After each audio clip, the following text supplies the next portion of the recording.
หน่วยอบรมประชาชนประจำตำบลมะกอกหน่วยเผยแผ่ศีลธรรมของกรมการศาสนา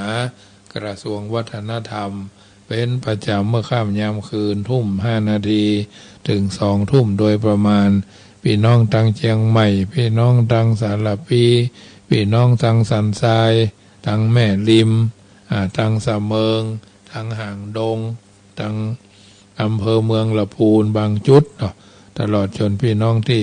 เปิดวิทยุคลื่น104สันทรายดอยสะเก็ดนะตลอดจนพุ่นไปทางแม่ริมแม่แตงอาจจะได้ยินเป็นบางตู้บางที่นะทั้งนี้ท่านั้นรายการเสียงธรรมะก่อนรับตาฟังกันไปพิจารณาการไปฟังแล้วเป็นอาหารใจบางท่านก็กำลังกินข้าวทุ่มไปบางท่านก็กำลังเลิกงานมาโดยเฉพาะวันนี้ก็เป็นวันพิเศษครับเยาวชนน้องหนูเอาลูกเอาหลานไปเอวเอาลูกเอาหลานไปเอวที่หั่นที่นี่เช่นสนามบินก็อันยังก็สนามกีฬา700 ปีก็เทศบาลก็อปตก็หรือในหมู่บ้านอาจจะมีการจัดกินรื่นเริงบันเทิงม่วนงานกันภาคค่ำยามแรงตลอดจนที่หั่นที่นี่บางท่านก็สบายดีบางท่านก็ประสบอุบัติเหตุซึ่งสิ่งต่างๆเหล่านี้เป็นเรื่องธรรมดาที่เกิดขึ้นบางเทื่อก็พัดหลงกับพ่อกับแม่กับพี่กับน้องกับเพื่อนกับฝูงบางทีบางครั้งก็ประสบอุบัติเหตุหกล้มก็ผ่าเลิศท่านผ่าเลิศนี่ก็กินท่านกินนี่เจ็บท้องลุท้องร่วงอาหารเป็นพิษเข้าโรงพยาบาลมันถึงมีหรอมนุษย์สโลกเมืองโคนนั่นนี่นะมันแปลว่ายุ่งบางเธอก็ตกรถบางทีก็อุบัติเหตุรถฉลบมันถึงมีซึ่งต่างๆทุกปีเพิ่นก็เฮาก็เพิ่นนั่นเป็นธรรมดาบางทีก็ถึงกับอุบัติเหตุ อาจจะถึงแก่ชีวิตก็เป็นไปได้เพราะว่าเฮาบ่ฮู้โลกเพิ่นห้องว่าโลกขยะข้อมูลปฏิกูลข่าวสารทั้งหลายมันฮู้มันหันวันพูกก็พอละสื่อพิมพ์สื่อพิมพ์ข่าวก็มันถึงมีส่วนสิ่งที่มันบดีก็เกิดขึ้นเป็นธรรมดาเอาจากพระเนี่ยจะได้อุบัติเหตุเกิดขึ้นในทุกขณะบางทีบางครั้งก็พัดหลงกันบางทีบางครั้งก็ไปหู้จักเพื่อนใหม่มีการแข่งขันกันพ่องกันยังพ่องเนี่ยละอ่อนบางคนก็เมื่อยเป็นไข้ติดหันติดนี่เนี่ยบางคนก็กำลังเกิดมาวันนี้มันถึงมีสัพพะ100 อันพันอย่างในมนุษย์โลกเมืองคนไปว่ายุ่งนี่นะเพราะฉะนั้นจะเป็นอย่างใดก็พยายามทำไปตามเป็นไปตามนั้นญาติโยมทั้งหลายฉะนั้นเมื่อพร้อมแล้วเบื้องต้นนี้จะได้นำพาญาติโยมกราบพระไหว้พระไปตามลำดับก่อนกราบ1กราบ2กราบ3กราบ4กราบ5อะระหังสัมมาสัมพุทโธภะคะวาพุทธังภะคะวันตังอภิวาเทมิกราบสวากาโตภะคะวะตาธัมโมธัมมังนัมมัสสามิกราบสุปฏิปันโนภะคะวะโตสาวกสังโฆสังฆังนะมามิกราบมาตาปิตุคุณังหังวันตามิกราบคุณูปการีวันตามิกราบพระพุทธอย่าไปสะดุดทองคำกราบพระธรรมอย่าไปถูกใบลานกราบพระสงฆ์อย่าไปหลงลูกเจ้าบ้านต่อไปก็โยขันแก้ว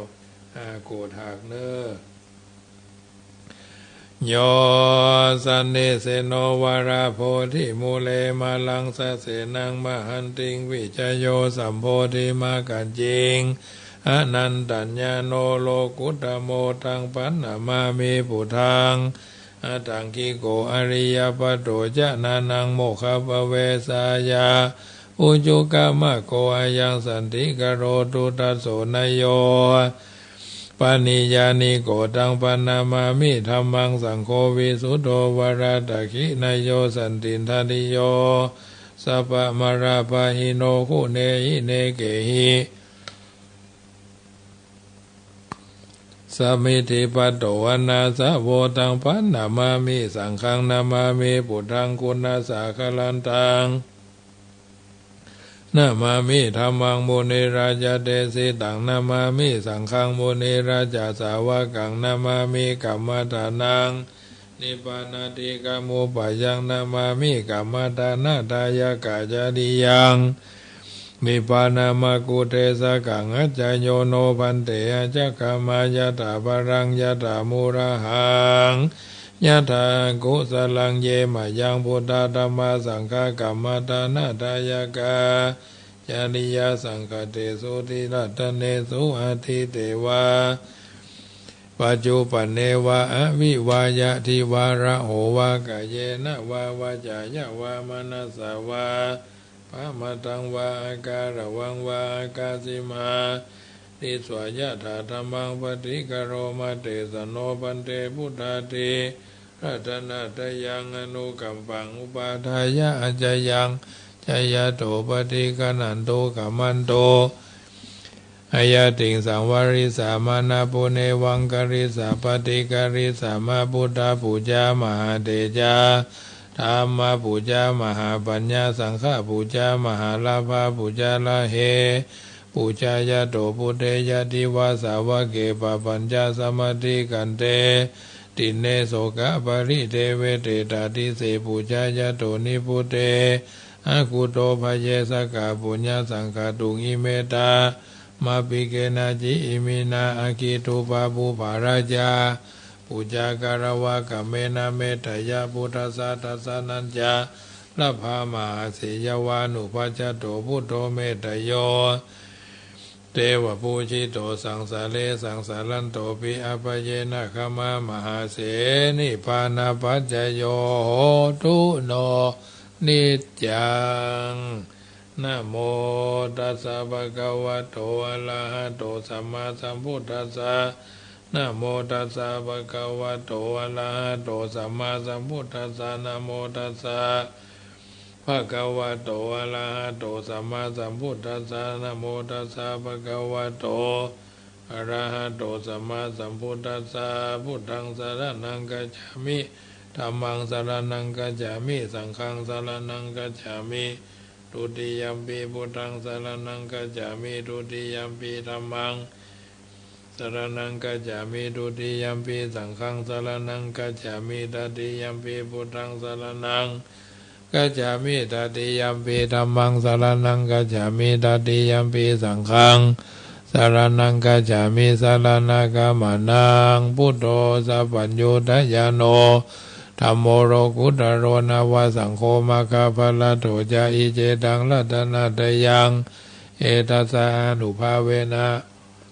สัพพะอันตรายโยวินาสันตุโนติปิโสภะคะวะอะระหังสัมมาสัมพุทโธ วิชาจารณะสัมปันโนสุขโตโรกาวิทูอนุตตโลภุริสัทธมะสารติสัตตเทวมนุสสนังพุทโธภะคะวะติสวากขาโตภะคะวะตาธัมโมสันทิฏฐิโกอาการิโกเอหิปัสสิโกโอปานายิโกปัจจตังเวติตโพวิญโยหิติสุปฏิปันโนภะคะวะโตสาวกสังโฆอุจุปฏิปันโนภะคะวะโตสาวกสังโฆยะยะปฏิปันโนภะคะวะโตสาวกสังโฆสามิจิปฏิปันโนภะคะวะโตสาวกสังโฆยะติตังจัตตาลิปุริสายุคานิ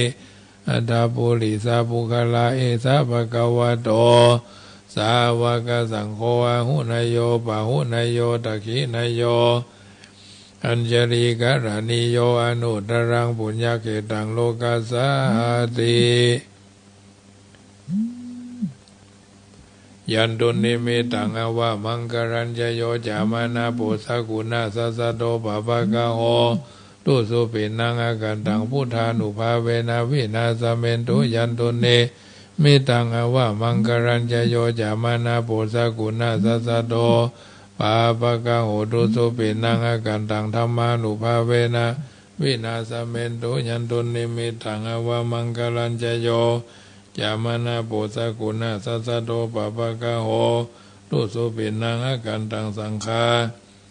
นุภาเวนะวินาสเมนตุ ติปิโสภควาทานาปารมีสัมปันโนทานะอุปปารมีสัมปันโนทานะปรามาทาปารมีสัมปันโนเมตตาไมตรีกรุณามุทิตาอุเบกขาปารมีสัมปันโนอิติปิโสภควาศีลปารมีสัมปันโนศีลาอุปปารมีสัมปันโนศีลปรามาทาปารมีสัมปันโนเมตตาไมตรีกรุณา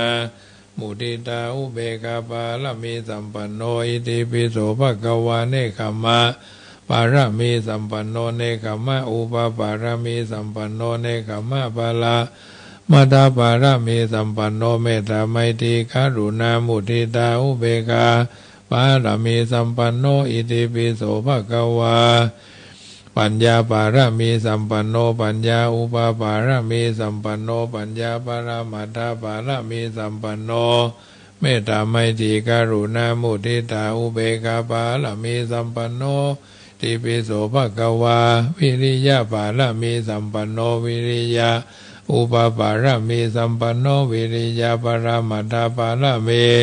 สัมปันโนเมตตาไมตรีกรุณามุทิตาอุเบกขาปารมีสัมปันโนอิติปิโสภควาขันติปารมีสัมปันโนขันติอุปปารมีสัมปันโนขันติปรามาทาปารมีสัมปันโนเมตตาไมตรีกรุณามุทิตาอุเบกขาปารมีสัมปันโนอิติปิโสภควาสัจจะปารมีสัมปันโนสัจจะอุปปารมีสัมปันโนสัจจะปรามาทปารมีสัมปันโนเมตตาไมตรีกรุณามุทิตาอุเบกขาปารมีสัมปันโนอิติปิโสภควาอธิฐานะปารมีสัมปันโนอธิฐานะอุปปารมี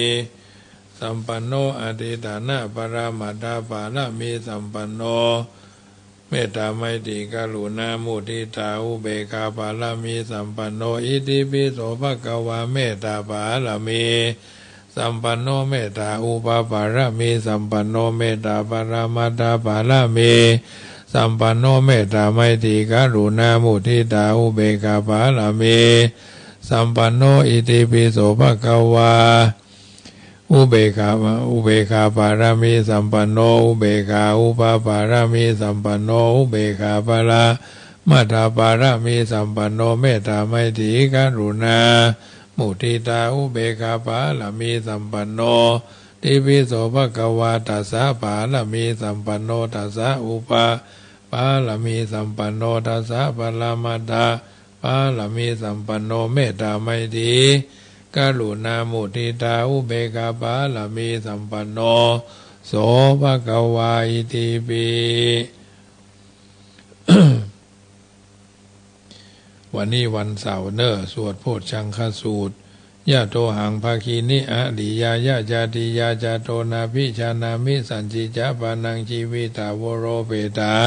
เตนะสัจเจนะสุติเตโหตุสุติกัปปะสาโพชฌังโฆสติสังฆาโตธรรมานังวิจโยตถาวิริยัมปีติปัสสติโพชฌังคาจัตตาปะเรสมาธุเบกะโพชฌังคาสัตเตเตสัพพทัสสีนามุนีนาสัมมาทัคขาตาภาวิตาภะหุริกัตถาสังวัตตันติอภิญญายะนิพพานายะยะโพธิยาเอเตนะสัจจวัจเจนะโสติเตโหตุสัพพตาเอกัสสมิงสัมมาเจนะโถ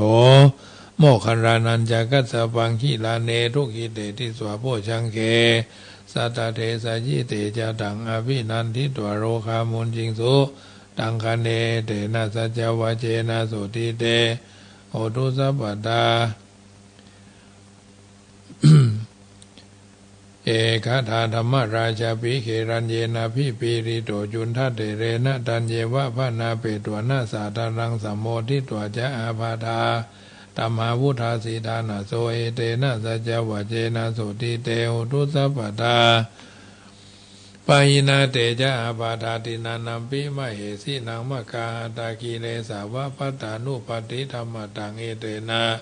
สัจจวัจเจนะโสติเตโหตุสัพพตาสเปพุทธาปราปตาปเจกานันจะยังปรังอรหันตานันจะเตเจนะระขังปันดามิสัพพโส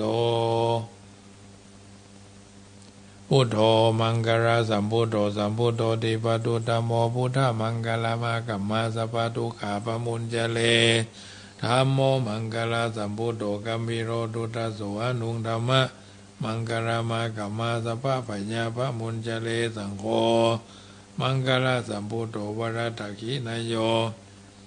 อนุตตโรสังฆมังคลามากัมมาสัพพโลกาปมุญจเลอาหังสุขีโตโหมิอาหังเวโรโหมิอาหังปยาปโชโหมิอาหังนิโคโหมิอาหังสุขีอัตานังปาลิหารามิตัสสะสุติสัสสะเปสัตตาเวลาหุนตุอภยาปชาหุนตุอนิกาหุนตุสุขีอัตานังปาลิหาลันตุข้าพระเจ้าขอตั้งจิตอุทิศผลบุญกุศลนี้แผ่ไปให้ไพศาลถึงพ่อแม่และครูบาอาจารย์ทั้งลูกหลานญาติมิตรสนิทกันคนเคยร่วมกิจการงานเพื่อพระพุทธศาสนาทั้งหลายจงมีส่วนได้ในบุญกุศลผลของข้าพเจ้าทั้งเจ้ากรรมนายเวรเทพเทวันขอให้ท่านได้กุศลผลนี้เถิดเอาละสถานาบุญทุกคนทุกท่านได้ยินได้ฟังการสังวาสสวดนิยายพุทธคุณธรรมคุณสังฆคุณเป็นประจำทุกเมื่อค่ำยามคืนของรายการเสียงธรรมก่อนรับตาเป็นรายการธรรมะน้อมนำเอาอัตถธรรมสารธรรมคติธรรมทั้งหลายต่างๆเหล่านี้มาประพฤติมาเป็นเครื่องประพฤติยึดเหนี่ยวกับหมู่เราเจ้าข้าที่อยู่ทางบ้านฟังกันเป็นประจำบางทีบางครั้งก็เป็นอาหารใจบางท่านก็กำลังทำการทำงานอย่างในบ้านก็ดีก็เป็นกู้เป็นกิมกับบรรดาญาติโยมทั้งหลายจะนักจะน้อยจะดึกมาดึกก็ถือว่าเอาก็ทำบำเพ็ญกันไปตามวาระโอกาสและจังหวะเวลาทุกสิ่งทุกอย่างมันมีจุดที่เราจะต้องทำคือมันไปตามสภาวะอากาศและความเป็นจริงสิ่งต่างๆเป็นเรื่องที่เราจำเป็นจะต้องใส่ใจทำความเข้าใจคือเยอะแยะมากวันเวลาผ่านไปแล้วจะไปคือมันผ่านไปบ่ได้เนาะมีอันใดที่มันทำเมื่อเราสามารถสร้างสรรค์พัฒนาตัวตนเราก็ถือว่าเป็นเรื่องที่เราจะต้องทำกันอย่างต่อเนื่องวันนี้เป็นวันเด็กแห่งชาติที่เราท่านทั้งหลายก็ทราบดีคุณพ่อคุณแม่พ่ออุ้ยแม่อุ้ยพ่อลุงแม่ป้าอาทั้งหลายต่างคนก็ต่างได้นำเอาลูกเอาหลานไปหั่นไปนี่เนาะไปหั่นไปนี่เพราะว่าอยากได้หันเด็กดีมีคุณค่าเปรียบเหมือนผ้าสีขาวพราวสดใสคือมีคุณธรรมเพื่อนำชัยก้าวไปเป็นผู้ใหญ่ไร้มนทินของขวัญวันนี้มีความสุขละอ่อนม่วนสนุกตามประสาดังทวินถ้าผู้ใหญ่มุ่งทำดีทั่วทานินละอ่อนคงยินดีล้ำมุ่งทำตามตัวผู้ใหญ่ต้องวางกฎเกณฑ์เป็นหลักประจักษ์ด้วยตาอย่ามองข้ามทำดีทำดีละอ่อนดูอย่างงดงามจะสมความตั้งใจดังไฟปองเพราะฉะนั้นเราท่านทั้งหลายก็ถือว่าได้ทำหน้าที่ของความเป็นพ่อเป็นแม่เป็นพี่เป็นน้องเพื่อนพ้องสหายทั้งนี้ทั้งนั้นก็เป็นเรื่องที่เราจำเป็นจะต้องใส่ใจสนใจและก็ตั้งใจที่จะทำดีสร้างบารมีกับตัวกับตนเอาท่านทั้งหลายเป็นลำดับนั่นแหละแต่ละวันก็จะไปคือมันผ่านไปบ่ได้พระพุทธเจ้าสอนว่าผู้ให้ย่อมเป็นที่รักมือของผู้ให้นั้นย่อมอยู่สูงกว่ามือของผู้รับเสมอใจของผู้ให้ย่อมเป็นใจที่เสียสละมากกว่าใจของผู้รับจงเป็นผู้ให้ที่ดีและมีใจสูงไม่มีสุขใดจะมากไปกว่าการเป็นผู้ให้เสียสละเขาไปต้องได้บัดต้องกึดอย่าผูกติดบุญคุณเพื่อหนุนเขาขอเพียงแต่สบายสุขใจเฮาก็ย่อมเท่ากับได้บุญคุณอนันต์อันยังหวังตอบแทนมันแสนตุก ใจบ่สุขเมื่อผลลัพธ์บ่กลับหันถ้าเกิดหวังเพื่อเฟื้อช่วยเหลือกันใจเฮานั้นมันก็เบิกบานฮื้อตานไป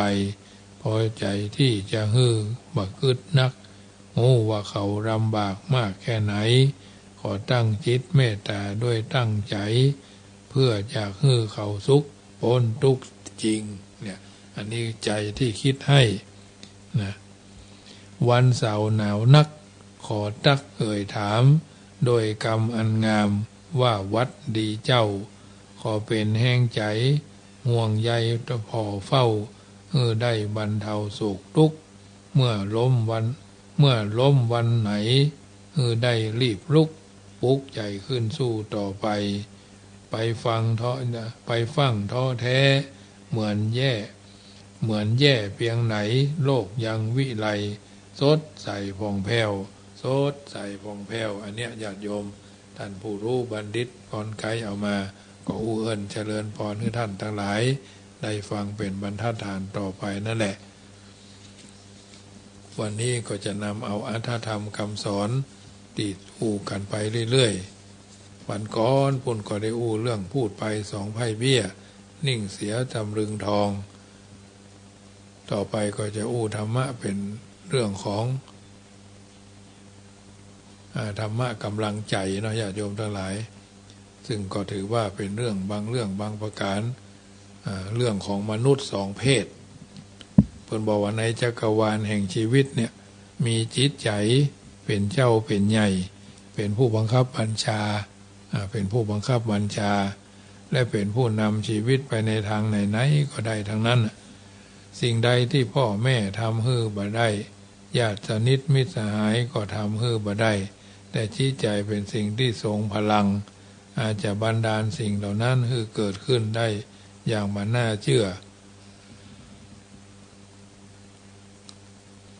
อย่าว่าแต่สิ่งภายนอกร่างกายเลยแม้อวัยวะส่วนต่างๆในร่างกายเนี่ยธรรมชาติสร้างมาคนละอย่างต่างกันเป็นเพศชายเพศหญิงแต่เพราะการบันดาลของจิตก็อาจจะทำให้เพศชายเพศหญิงที่เป็นไปโดยธรรมชาตินั้นกลับหลายได้อย่างอัศจรรย์ณนครตากศิลาดินแดนที่จุ่มนุมอยู่แห่งนักปราชญ์ราชบัณฑิตผู้ทรงวิทยาคมเป็นเมืองที่อุดมสมบูรณ์ไปด้วยศิลปศาสตร์ทุกแขนงชื่อเสียงแห่งตากศิลาลือกระชอนไปทั่วแผ่นดินมหาภารตะผู้ใดกลับสู่นครอันศักดิ์สิทธิ์นี้ก็ได้มาโดยไมตรีจิตก็เพื่อต้องการร่ำเรียนวิชาความรู้เท่านั้นเท่านี้มหาชนทุกชาติชั้นวรรณะตั้งแต่ยาจกไปจนถึงมหาเศรษฐีตั้งแต่ทหารบดีไปจนถึงเจ้าฟ้ามหากษัตริย์ผู้ปกครองบ้านปกครองเมือง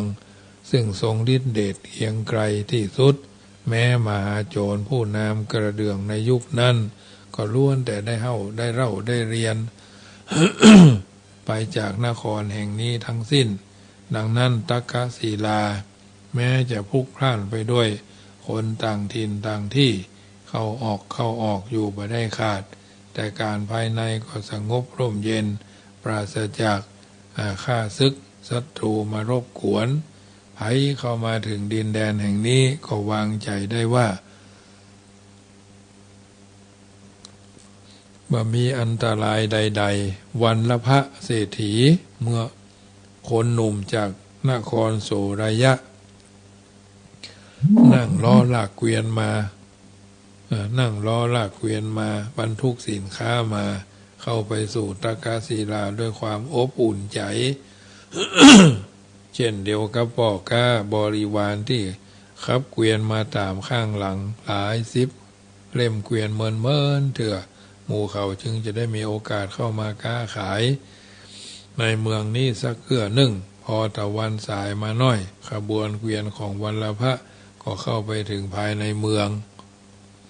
บรรยากาศในบุญญานครแห่งนครนี้ดูสงบร่มเย็นสมกับเป็นที่พักพิงของหมู่ที่อยู่ของผู้รู้จริงๆ ในขณะที่วัลภะกำลังเพลิดเพลินอยู่กับทัศนียภาพสองฝากถนนนั่นก็มีแม่หญิงนางหนึ่งคุมผ้าแต่หัวจะลดเท้าเดินตรงเข้ามาหาแล้วกล่าวแก่วัลภะว่าคุณใช่ไหมที่เดินทางมาจากโสรยะนครน่ะโสรยะก็บอกว่าใช่จ้ะเธอต้องการชมสินค้าของเราหรือมิได้ค่ะถ้าเช่นนั้นคุณชื่อวัลภะใช่หรือไม่มันก็บอกว่าใช่แล้วใช่จ้ะเธอรู้จักฉันมีธุระอะไรเกี่ยวกับฉันหรือแม่หญิงก็บอกว่าบ่ใช่บ่มีค่ะแต่มีธุระของดิฉันน่ะแต่แม่ของฉันใจขึ้นมาพอมาแม่ของเจ้าเชิญคุณวัลภะไปพักที่บ้านขอเชิญทุกคนเลยค่ะดูเหมือนจะมีการเลี้ยงอาหารกลางวันด้วยพิษตัวกระมังฉันเป็นพ่อค้าเดินทางมาจากโสรยะนครเพื่อการค้าขายนะจ๊ะและบ่ได้มาในฐานะผู้มีเกียรติสักอย่างแม่หญิงก็บอกว่าบอกฮู้ละแม่แต่รับรองมาเชิญบ่ผิดตัวแน่เพราะคุณวัลภะมาจากโสรยะนครแม่เจ้าบอกว่าฮู้จักคุณดีนี่ค่ะจะแม่เจ้าของเธอชื่อหยังชื่อสุกัญญาแม่ข้าเจ้าชื่อสุกัญญาคุณผู้ชายชื่อว่านารทะแปลกจริงเชียวฉันบ่เคยได้ยินชื่อนี้เลยว่าแต่ว่าบ้านของคุณสุกัญญาอยู่ตรงไหนโสรยะก็ถามไม่ยิงชื่อวัลภาก็ตอบกันไปตอบกันมาเนาะแปลกจริงหลังโน้นไงขุนขับเกวียนผ่านมาเมื่อตะกี้นี่แหละมองหันริบถ้าอันฉันบ่ไปฉันถ้าฉันบ่ไปล่ะมาได้แม่ฉันสั่งเด็ดขาดว่าเชิญคุณโสรยะในไปบ้านฉันได้ไปก็ดีนะไม่ใช่เรื่องร้ายแต่ตอนนี้ฉันออกมาเนี่ยก็ได้ยินแม่ฉันสั่งให้คนใช้เตรียมการต้อนรับคุณวุ่นไปหมดคุณบ่ไปฉันงานฉันก็เสียหมดโสรยะก็บอกทุกลงไปก็ไปโชคลาภอาจจะมีถึงมือก็หมูวัลภะครับเกวียนตามไม่ยิงโสวัลภาอันไปด้วยความงุนงงสุกัญญาเป็นไผเชิญเขาเข้าไปที่พักบ้านด้วยเหตุใดในเมืองนี้เขาบ่เคยฮู้จักไผเลยเคยติดตามของเกวียนมาครั้งหนึ่งเมื่อหลาย10 ปีก่อนนู้นแต่คราวนั้นเขายังดาอ่อนเกินไปนึกเท่าใดก็บ่ออกบ่ได้เคยผูกสนิทชิดเชื้อไว้กับผู้ใดพ้องวัลภะพดโคเอางวงออกจากล้อมันมัดตามสบายเดินไปหาไม่เดินโดยไม่ยิงคนนั้นเข้าไปในบ้านมันเป็นปราสาทหลังย่อมหลังหนึ่งฟ้าผนังนอกเขาเก่าค่ำคือมีรอยคราบน้ำฝนเป็นตางบอกลักษณะว่าเป็นมรดกตกทอดกันมาเป็นช่วงชั่วอายุคนแล้วมานั่งคอยอยู่ในห้องโถงพร้อมกับลูกน้องชาวกองเกวียนหลาย10 คนอยากฮู้นักว่าสุกัญญาเจ้าของบ้านเป็นคนจะใดเชิญตัวมาด้วยธุระอันใดถ้าบ่ใช่เพื่อการวัลภะก็ต้องแปลกใจยิ่งขึ้นเป็นทวีคูณเพราะยังบัตันที่จะจาอย่างมาเลยการเลี้ยงดูปู่เสือก็เริ่มขึ้นเลยเขาต้อนรับเลี้ยงดูด้วยโภชนะอาหารอย่างดีทุกสิ่งทุกอย่างที่คนในบ้านกระทำก็ดูพี่นอบพี่เนาราวกับว่าเขาเป็นบุคคลสำคัญคนหนึ่งเมื่อรายการเลี้ยงผ่านไปเขาจึงกล่าวขอบคุณเจ้าของบ้านและไต่ถามด้วยความอยากรู้ข้อเท็จจริงหมู่เฮาขอบคุณในความเอื้อเฟื้อของแม่นางไว้เป็นอันมากหมู่เฮาเป็นพ่อค้ามาจากเมืองไก่ต่างเมืองเนาะข้อนี้ดิฉันรู้แล้วค่ะคุณมาจากโสรยะนครใช่ไหมแม่ก็ถามหมู่เศรษฐีวัลภะก็บอกว่า แต่พวกเราทั้งหมดเนี่ยบ่เคยรู้จักแม่นางมาก่อนเลยคุณคงแปลกใจมากสิวันละพระดิฉันดีใจมากที่พบคุณในวันนี้4-5 ปีแล้วกำลังที่เราบ่ได้ปะกันแต่ว่าผมนึกบ่ออกเลยทีนาผมบ่ฮู้ว่าแม่นางคือไผผมว่าจะ4-5 ปีคือกี่ปีก็ตามเอาเถอะเดี๋ยวคุณก็จะรู้จักเองดิฉันอยากจะทราบข่าวทางสุริยะก่อนค่ะท่านนันทเศรษฐีแม่สุภัททายังสบายดีทั้ง2 คนหรือเปล่าสุริยะก็บอกว่าอยู่สบายดีกันทุกคนรวมทั้งลูกสะใภ้และหลานทั้ง2 คนก่อนที่จะมาที่นี่ผมยังไปลาท่านอยู่ก็หันสบายดีกันทุกคนแม่ฉันก็ดีใจที่ได้ข่าวบ่ได้ข่าวจากทางบ้านเสียเมินทีเดียวแม่นางรู้จักท่านเศรษฐีด้วยกานางวัดก็เลยบอกว่ารู้จักเสียอีกค่ะฉันอย่างใดดีคุณวรรณพะมีเพื่อนอยู่ที่บ้านเศรษฐีคนหนึ่งไม่ใช่หรือใช่ครับสุริยะเป็นเพื่อนที่ฮักของผมแต่เดี๋ยวนี้เขาไปไหนเสียล่ะฉันหมายถึงสุริยะเพื่อนของคุณน่ะสุริยะหายไปอย่างลึกลับบ่ฮู้ว่าเขาไปไหนคือวันหนึ่งเขาทั้ง2เดินทางไปยังต้านน้ำแม่น้ำคงคาด้วยกันบ่ฮู้ว่าสุริยะหายไปไหนเขานั่งรถไปด้วยกันเชียวสงสัยว่าสุริยะจะจมน้ำตายเสียมากกว่าเพราะจนบัดนี้ก็ยังไม่ได้ข่าวจากเขาเลยสุริยะยังบ่ตายวันละพระคุณจะเชื่อหรือไม่ถ้าฉันจะรู้ว่าสุริยะเป็นเพื่อนของคุณคนนั้นก็คือฉันนี่เองเป็นไปได้กะผมบ่เชื่อถ้าคุณรู้เรื่องที่ฉันเล่าให้ฟังแล้วคุณจะต้องเชื่อว่าแม่นางเป็นสุริยะหรือไม่ถึงจะเล่าอย่างให้ฟังก็บ่เหมือนก็บ่มีก็บ่กี่วันเชื่อเป็นมาบ่มีวันเชื่อเพราะสุริยะเพื่อนของผมนั้นเขาเป็นพ่อชายไม่ใช่ผู้หญิงนั่นแหละค่ะสุริยะเป็นผู้ชายแต่เดี๋ยวนี้เขาเป็นผู้หญิงเสียแล้วดิฉันสุกัญญาคนนี้แหละชื่อสุริยะเพื่อนของคุณเมื่อ5 ปีก่อนผมไม่เชื่อสุริยะเป็นพ่อชายกลายเป็นแม่หญิงได้อย่างใดแม่นางอย่ามาคิดเล่านิทานโกหกจุผมเสียให้ฟังเสียเวลาบ่ใช่โกหกวรรณภาแต่มันเป็นเรื่องจริงในชีวิตของเฮาข้าเจ้าเอง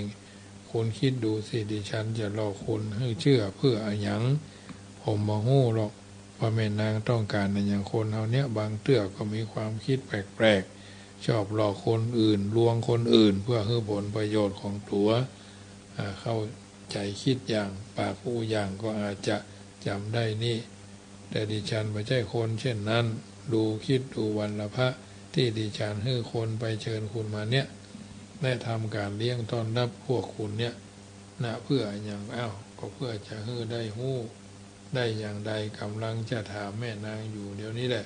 ว่านางเลี้ยงต้อนรับหมู่เฮาด้วยงานอะไรอย่างบอกให้ก็ได้ว่าฉันเลี้ยงในฐานะที่คุณวรรณภะเป็นเพื่อนเก่าแก่ของข้าเจ้า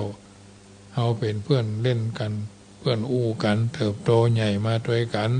แม้มีความจำเป็นทำให้หมู่เฮาต้องพากจากกันช่วงระยะหนึ่งในโลกนี้มีอันอย่างแปลกๆนะคะวรรณภะสิ่งที่เฮาบ่นึกว่าจะเป็นไปได้บางเตื้อมันก็เป็นไปได้เหมือนกันข้าเจ้าก็คือสุริยะเพื่อนของคุณคนที่หายไปนั่นไงคะดิฉันคือมนุษย์2 เพศคุณรู้ไว้ถ้าวรรณภะพ่อค้าหนุ่มจากสุริยะนครจ้องหน้าคู่สนทนาด้วยกิริยาสงสัยเขาคิดไปถึงความหลังเมื่อ5 ปีก่อนเป็นความจริงครั้งนั้น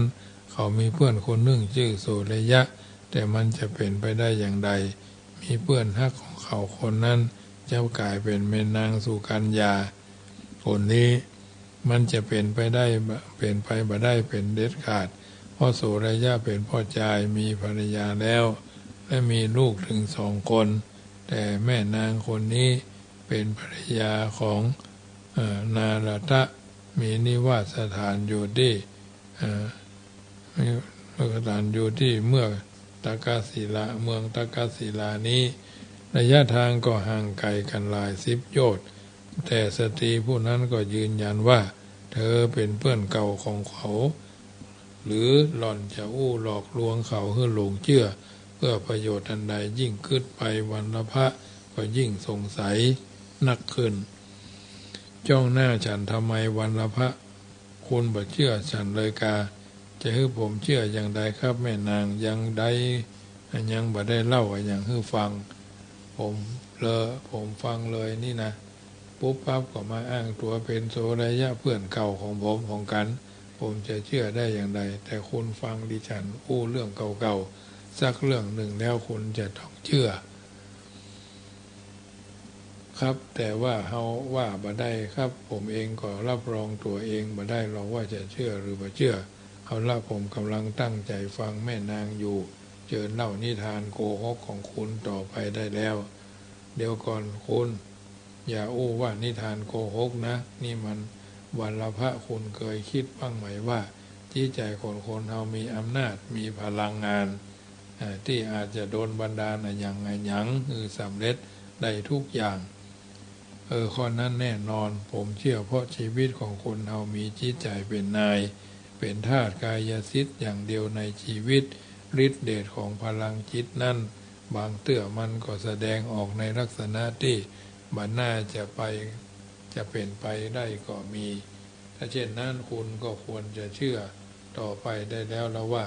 พระเจ้าคือโสรยะเพื่อนเก่าของคุณคนนั้น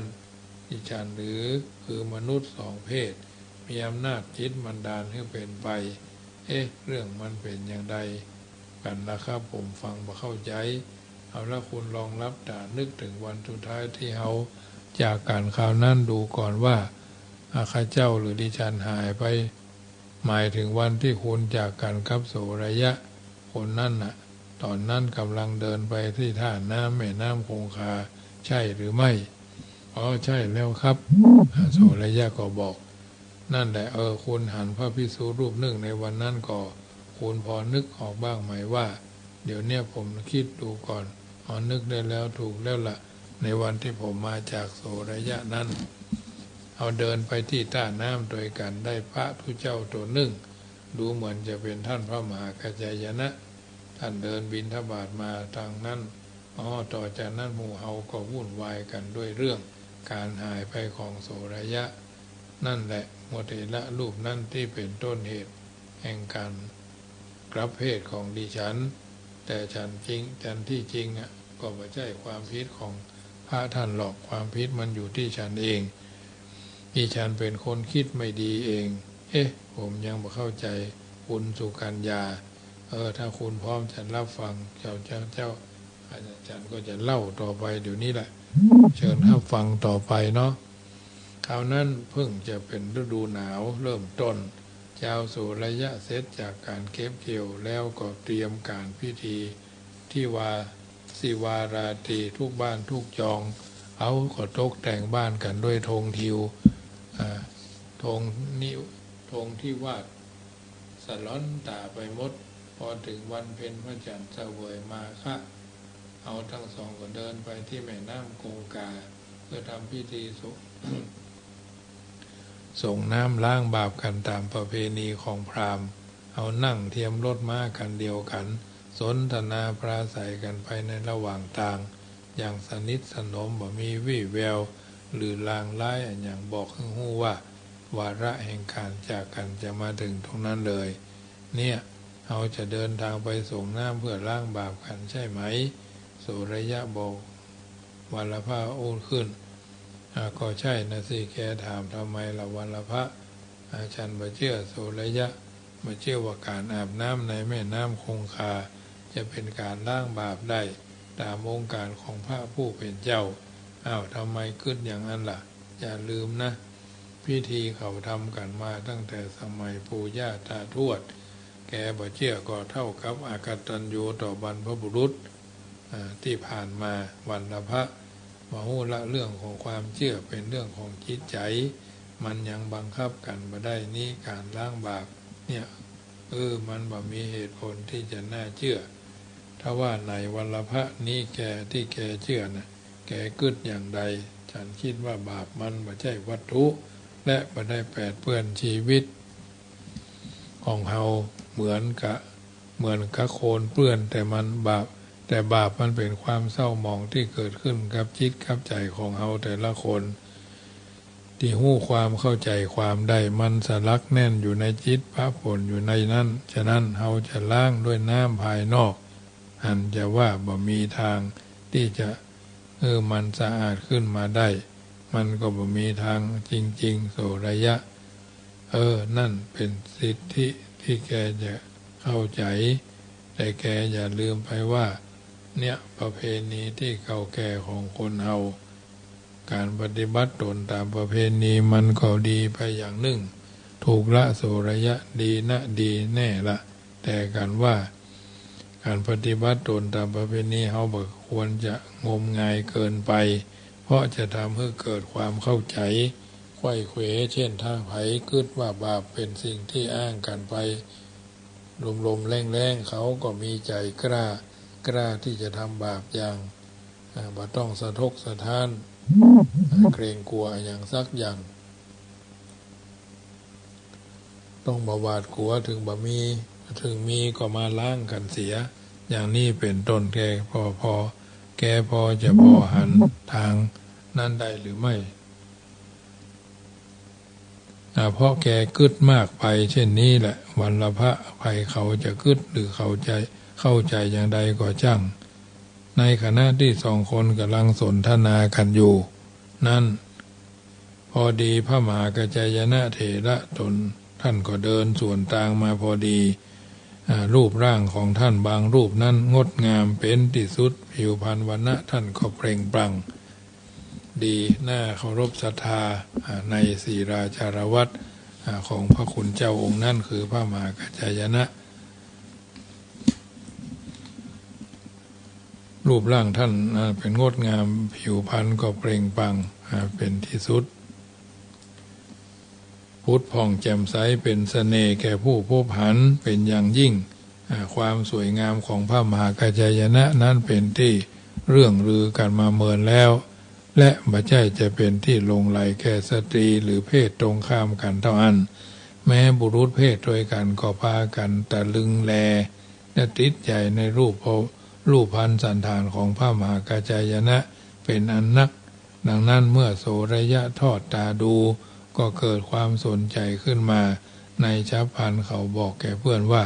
วันละพระพอหันล้อแกหันทุเจ้าตัวนั่นก่อเนาะโอ้ท่านสวยงามเหลือเกินเฮ้ยโสระยะคำว่าพระสวยคนเพื่อนบอกอู้กันนะเขาอู้กันว่าโอ้ผิวพรรณวันหน้าเปล่งปลั่งหน้าเคารพเลื่อมใสศีราจารวัตรท่านก็งดงามอย่างนั้นเหรอฉันบอกอู้นี่วันละพระแต่ท่านก็สวยจริงๆแต่ว่าดูสิท่าทางของท่านละมุนละไมอ่อนช้อยผิวพรรณก็เปล่งปลั่งพุทธผาดงามแต่พับผ้าสิแม้ถ้าภรรยาของฉันงามอย่างนี้นะคงจะหักตายเลยแหละองค์ไหลตายไปจนตายเชียวละบ้าอู้ยั่งไม่ต้องไปอู้ละโสระยะอายคนเขาความงามของพระมหากัจจายนะประทับใจหนุ่มโสระยะตอนนั้นเข้าแล้วจริงๆแม้จะถูกเพื่อนห้ามก็บ่ฮืออู้เขาก็ยังกึดต่อไปมันเป็นความคิดที่โน้มเอียงไปในทางอกุศลเป็นความคิดที่เข้าลักษณะวิตฐานต่อพระเจ้าพระสงฆ์ผู้เป็นพระอรหันต์ผู้บริสุทธิ์จากราคิกิเลสทั้งหลายราคากิเลสทั้งหลายทั้งมวลโสระยะลำพึงอยู่แต่ผู้เดียวว่าโอ้งามแต่ถ้าเมียเฮางามอย่างอี้นะจะดีบัดน้อยหรือว่าถ้าภรรยาของเฮาไม่ผิวพรรณอย่างทุเจ้าตัวนี้นะโอ้เอาถึงไปไหนนั่งพอนอนพอนะเนี่ยเสียดายแท้ๆนะมันก็ว่าไปตามนั้นนะความงามความสวยงามอย่างนี้น่าจะเป็นคุณสมบัติแห่งภรรยาของคนโดยทั่วไปเป็นต้นด้วยความสวยความงามที่พระเขาเมาลักเมาทุเจ้าไว้แล้วเนาะ ของเฮามักกับกุศลจิตเกิดแต่แก่นายโสระยะทำให้เขากึดเตลิดเปิดเพิงไปทะเลไปไกลจนมาจะหักห้ามจิตใจไว้ได้เขาเลิกสนใจต่อสิ่งทั้งหมดกึดอยู่อย่างเดียวว่าภรรยาของตนน่าจะงามอย่างอี้ดูเจ้าตนนี้พระภิกษุรูปนั้นจับพันทันเหตุการณ์ที่ไผ่คาดมาถึงก็เกิดขึ้นเพศชายของนายโสระยะนะได้หายไปเขากลับกายร่างเป็นแม่หญิงในชั่วพริบตาเลยทีเดียวจริงๆหรือสุกัญญาคุณเป็นโสระยะกับเพศมาจริงๆหรืออ้าวก็คุณฟังเอาเองสิวันละพระคุณคิดว่าเป็นจริงหรือเปล่าล่ะเรื่องนี้ที่ดิฉันเล่ามามันควรจะเป็นไปได้ใช่หรือไม่เป็นไปได้กะสุกัญญาพระมหากัจจายนะเป็นพระอรหันต์โสระยะไปกึดมาดีบ่กึดไม่ดีไม่ร้ายจากท่านนั้นก็เป็นบาปมากในที่สุดอาจจะโดนบันดาลให้กลับเพศไปได้คุณสุกัญญาลำดับคำอู้ของคุณได้ถูกต้องหมดทุกกรรมเป็นเรื่องแปลกมากนะครับเอาละญาติโยมสาธุชนท่านผู้ฟังทั้งหลายได้เล่าเรื่องของเปิดห้องว่า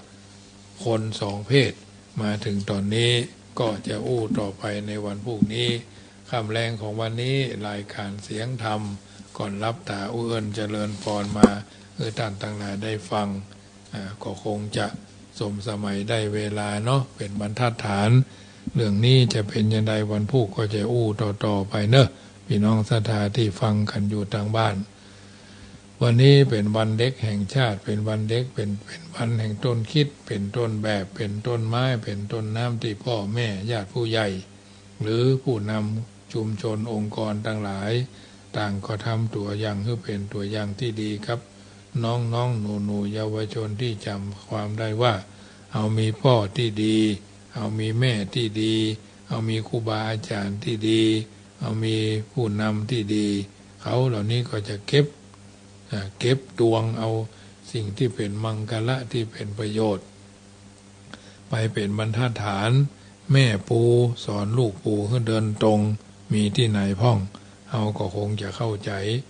ในเรื่องต่างๆเหล่านี้เป็นบรรทัดฐานเมื่อเข้าใจแล้วก็คงจะเป็นบรรทัดฐานในการเดินทางชีวิตของเขาท่านทั้งหลายเป็นลำดับไปฉะนั้นค่ำแรงวันนี้รายการเสียงธรรมก่อนรับตาเอื้อนเจริญพรท่านสาธุชนท่านผู้ฟังที่ฟังอยู่ทางบ้านว่าตังหลับพูนเชียงใหม่ฟังแล้วก็นำไปเป็นข้อพินิจพิจารณาช่วงที่ฟังรายการก็ฟังแบบสบายเนาะบางท่านก็นั่งฟังบางท่านก็ยืนฟังบางท่านก็นอนติดเตียงเนาะฟังกันแบบสบายเมื่อจบรายการแล้วก็พากันไหว้พระนบธรรมไหว้พระสวดมนต์อธิษฐานแผ่พายยายบุญที่เราจะได้ทำวันนี้อาจจะไปใส่บาตรอาจจะไปออกกรรมวันนี้คณะสงฆ์ตำบลมะกอกก็ออกกรรมที่วัดบ้านมะกอกซึ่งเป็นวัดหลวงพ่อท่านเจ้าคณะอำเภอก็สำเร็จเสร็จสิ้นไปแถมปีหนึ่งปีต่อไปก็จะเข้าวัดสันกำแพงต่อไปเนาะฉะนั้นก่อนจะรับจะนอนค่ำแรงของวันนี้ค่ำคืนของวันนี้ตั้งกัลยาณจิตอันเป็นกุศลว่าก่อนท่านนอนหลับไปในคืนนี้ขอจงตั้งดวงฤดีไว้ให้มั่นนึกถึงทานศีลภาวนาผลความดีที่ผูกพันจิตตั้งมั่นแน่วแน่แล้วแผ่ไปแผ่เมตตาทั่วไปให้คนอื่นทั้งรักทั้งชื่นเกียรติชังแต่ครั้งไหนขอให้เขาได้ดีมีสุขใจอย่าหวั่นไหวแม้อมิตรที่คิดชังแล้วใจเราจักสบายคลายเร่าร้อนเพราะจิตผ่อนความเครียดแต่หนหลังอนีคาสุขีอัตนังพ้นทุกขังก็เพราะจิตคิดดีรัตนัตยานุภาเวนะรัตนัตยเทจาสาพุทโธบังซ้ายธัมโมบังขวาสังโฆบังกายาอะระหังบังเกสาอะระหังพุทโธนะโมพุทธายะอายุวันโนสุขังปะลังขอเจริญพร